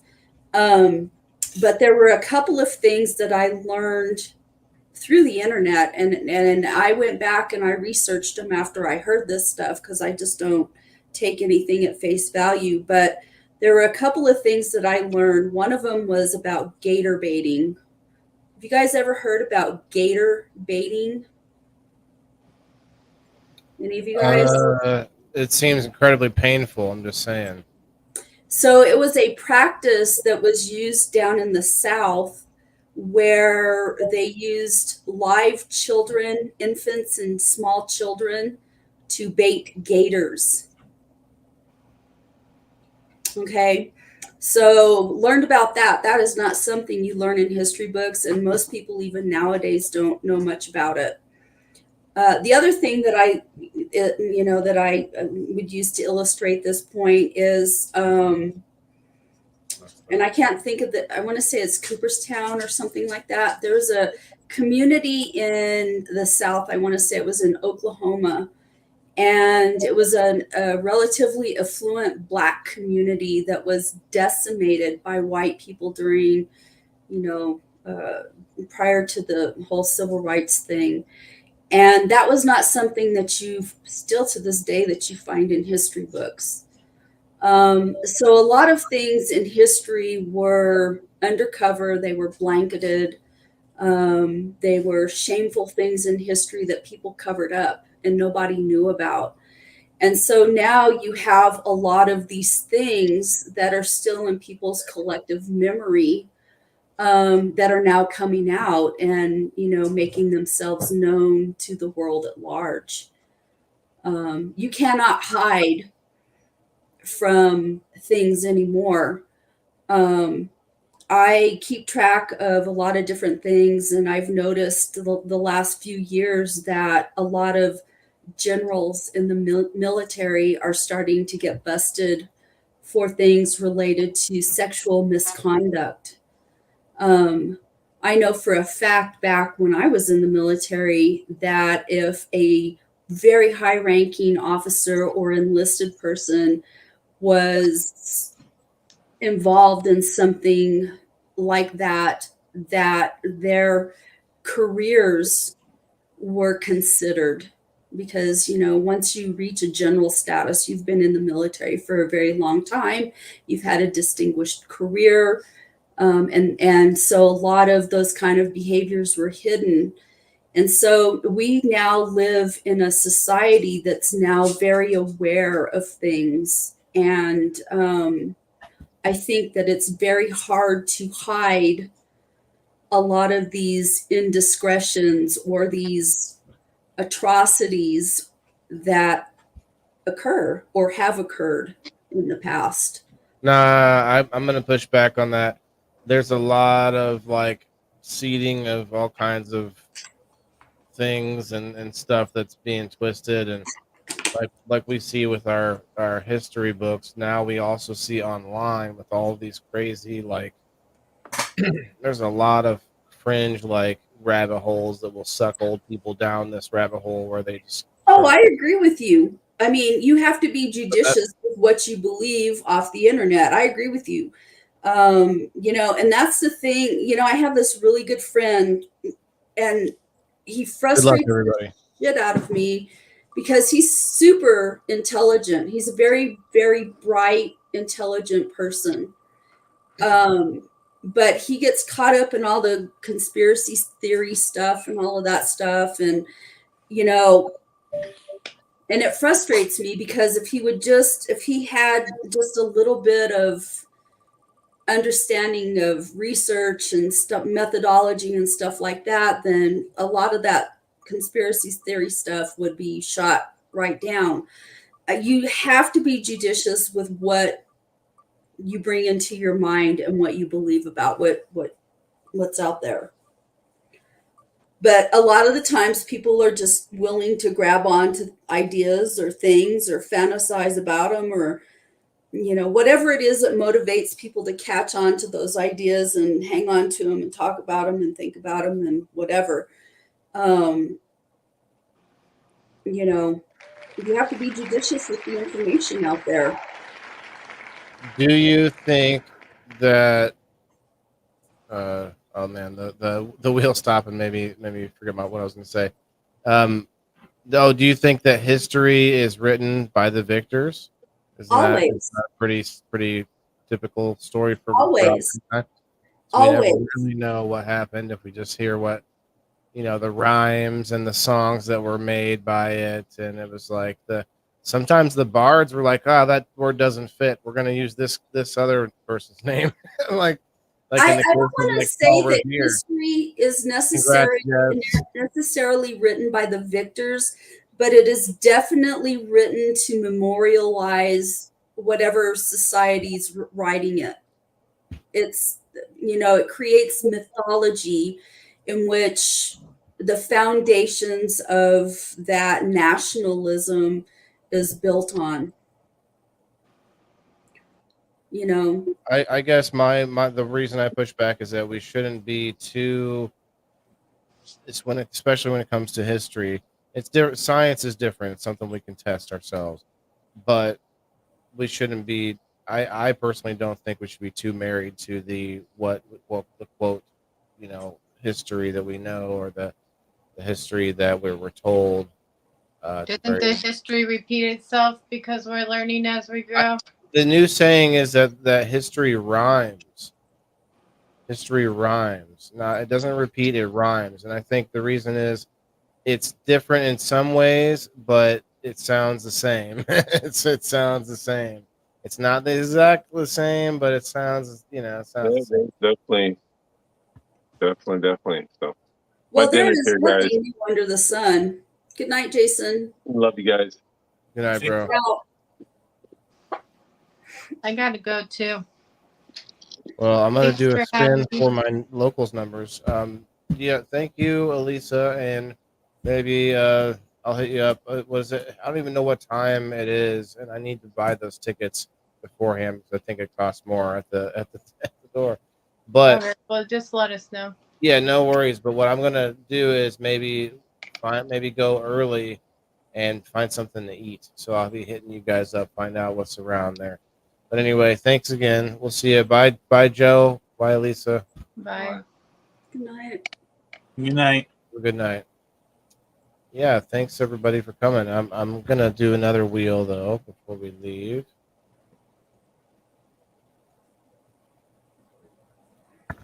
I don't think it's as easy to hide the truth so much anymore, because people are putting out there what they know or what they hear or whatever, and they're talking about it.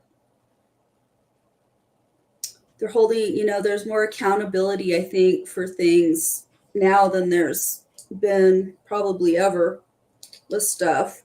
I have a very good friend that's Native American, and her family are what they call the Apache tribe, the Cheyenne, and they were part of the whole Geronimo thing, or Geronimo, and that wasn't even his real name. Geronimo was a name given to him by the Spaniards. It's not a Native American name. I don't know what his name was, but anyway, and their lands were taken from them, lands that were given to them in the Spanish land grant.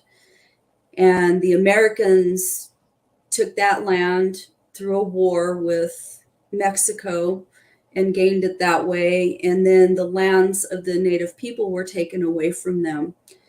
And a lot of their history, they were, so if you were Native American during these times, during these Indian removal acts and whatnot, if you did not want to end up on a reservation and have your freedom taken away from you, then you subsumed into the culture around you. And many of them around here are subsumed into the Mexican culture. And Hey guys, I'll be right back. I'm so sorry. that's all right. So, it's just a lot of the Native American people that I know in this area are very, very strong advocates for Native civil rights and whatnot, history and whatever. And I think that, people that are aware of their rights and their history and the truth of their history are the ones that are challenging a lot of these historical facts or whatever related to at least American history. Mm-hmm. Well, yeah, I think it should always be challenged. Definitely have to find a way to move forward without necessarily having to know the details, but having some plausible thoughts on what happens. I like geology. Geology tells us a lot with history, but this is not the topic tonight. The topic tonight is confident speaking. We're about to wrap it up here pretty soon after the spin. But I will say that it is a skill. It's something that even some of us who are outgoing doesn't mean that we're going to be good at speaking in public. Doesn't mean that we're going to be as smooth as we want to be. Sometimes it's hard for me to get my voice inflection to sound different so that it sounds more entertaining than me sounding very monotone and speaking like this mostly. Dry, clear eyes. Or Bueller. Bueller? Bueller? But you know what I'm saying. My point is that's tough for me. Even though I'm outgoing and I can speak a lot, I have to remember to put a little inflection in my voice and be a little excited when I'm talking. Um, and I know, Steve-O, I know we all struggle with the ums and us. For me, I throw other things in there too. I try not to ever use the word right. I hate people that do that. Right? Right? It's like a subliminal way for them to try to force you to agree with what they're saying, whatever it is they're saying. I hate that. There's a lot of little tricks. There's a lot of conversational tricks, and that's partly of what I wanted to get into tonight. Was that there are books you can read on how to be more confident, how to like what to say in certain situations to get what you want and all that. I don't read those books, but it's a whole art out there that people can like be taught. But anyway, good luck, everybody. This is a number spin for the last time this week. We had Miss Luhu won, and then also Mama Rochi won. I have to get both you ladies some cold hard greenbacks, but we'll see who wins this time. Good luck, everybody. Steve-O, thanks for coming up and hanging out, man. Oh, for sure, man. Thanks. I think confidence comes from I do that too, Margaret. failing and working through your Oh, yeah. failures.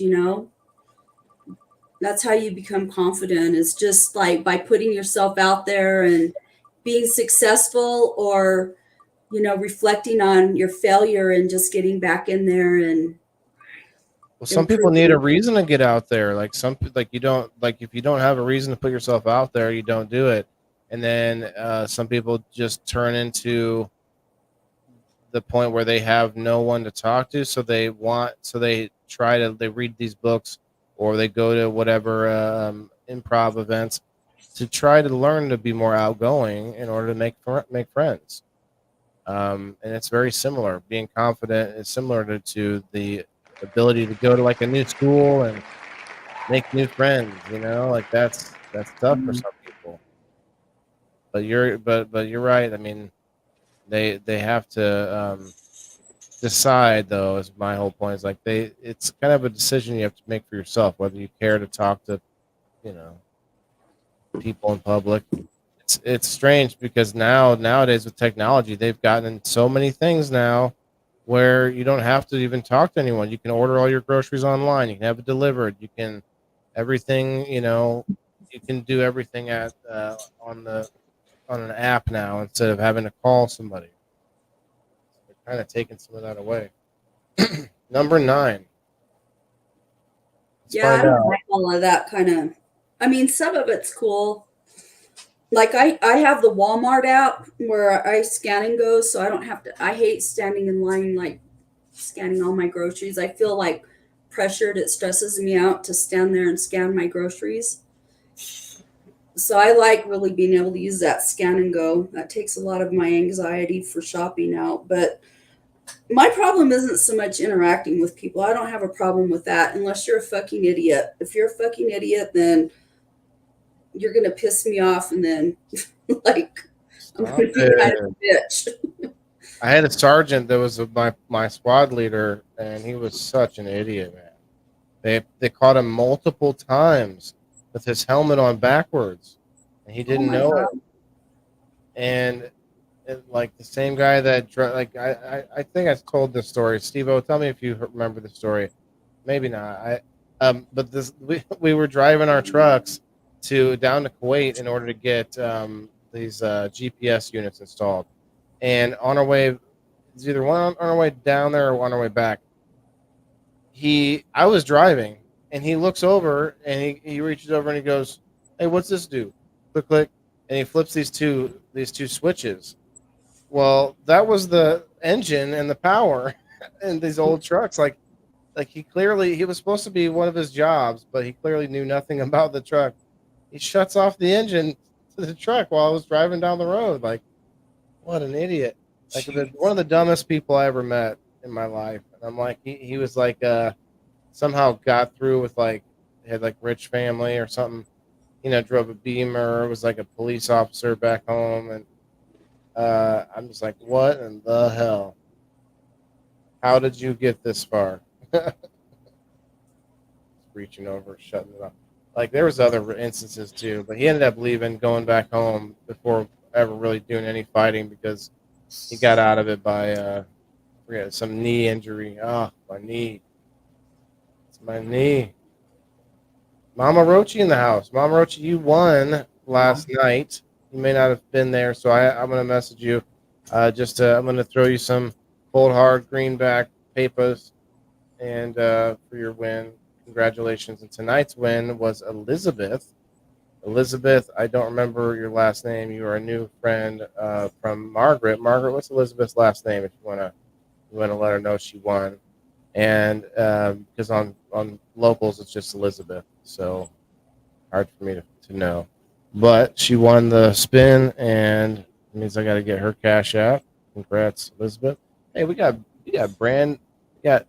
B Daz Exotic in the house. What's up, Brandon? Come on up. Where are you at? You're probably busy right now. We're about to wrap up anyway. I don't like to talk to people that are condescending. I don't like to talk to ugly people either. I have a hard time with that.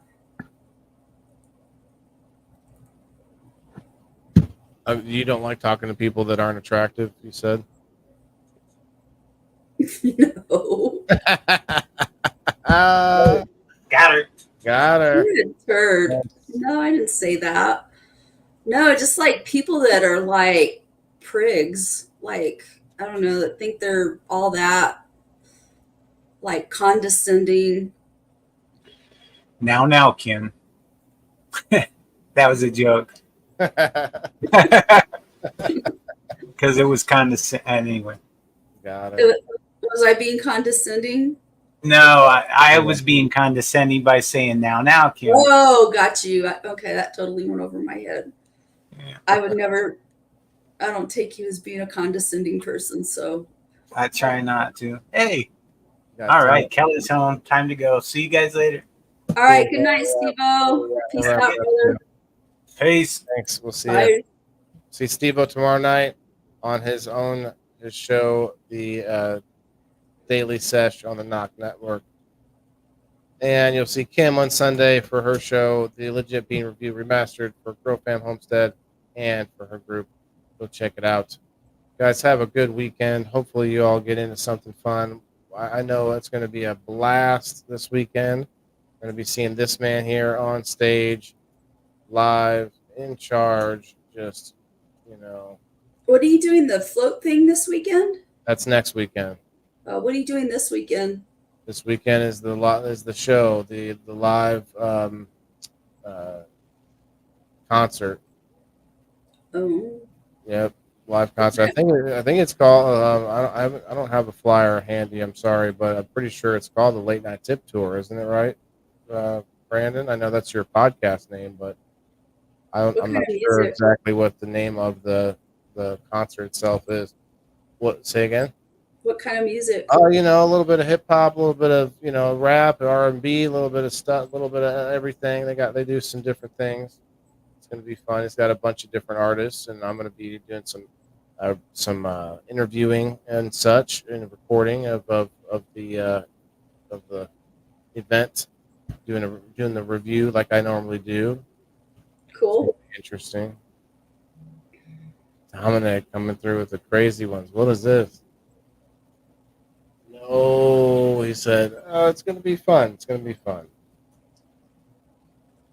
I'll be. I don't know if I doubt I'll be on stage, but I'll bring my harmonica just in case.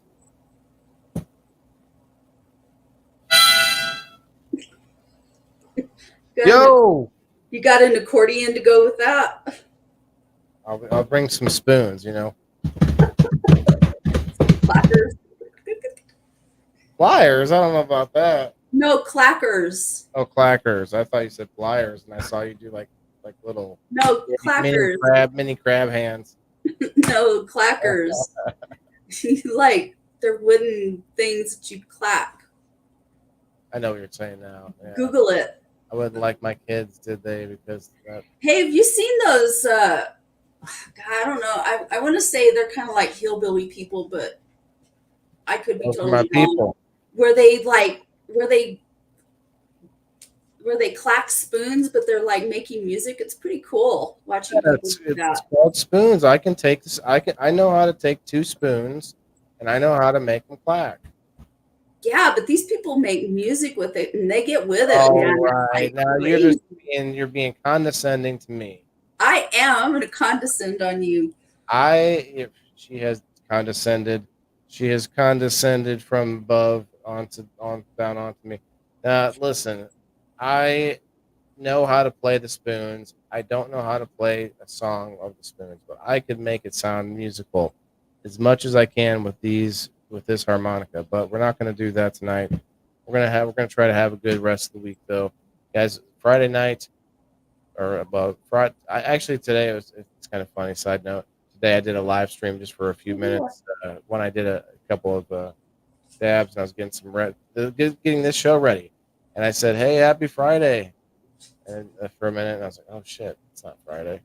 So you all have a good Thursday night, and we'll see you on game night, 5:30 Central Time. If you want to win some prizes, want to get in on the fun on the game itself, let me know.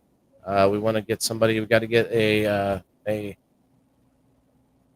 challenger to Mr. Timothy here, the champ. Timothy says Kim can get a taste of what you do by watching Waylon's broadcast when they were in studio. I was just reading that. Y'all are funny, Crystal. Oh, the show when they had everybody in studio, yeah. The audio wasn't good, and I was hoping that I could get them back in before the show, but looks like we got 2 days left, so I don't know if we're gonna do anything tomorrow. But yeah, I didn't have the best audio. It wasn't great, so their show is gonna be a lot better than that, and I'm gonna be taking some better equipment. Hopefully, it'll be better anyway. So, have a good weekend. Peace out. You want to say anything, Kim? No, have a good weekend, everybody. God bless you. Remember, everybody on the planet has to eat. Peace.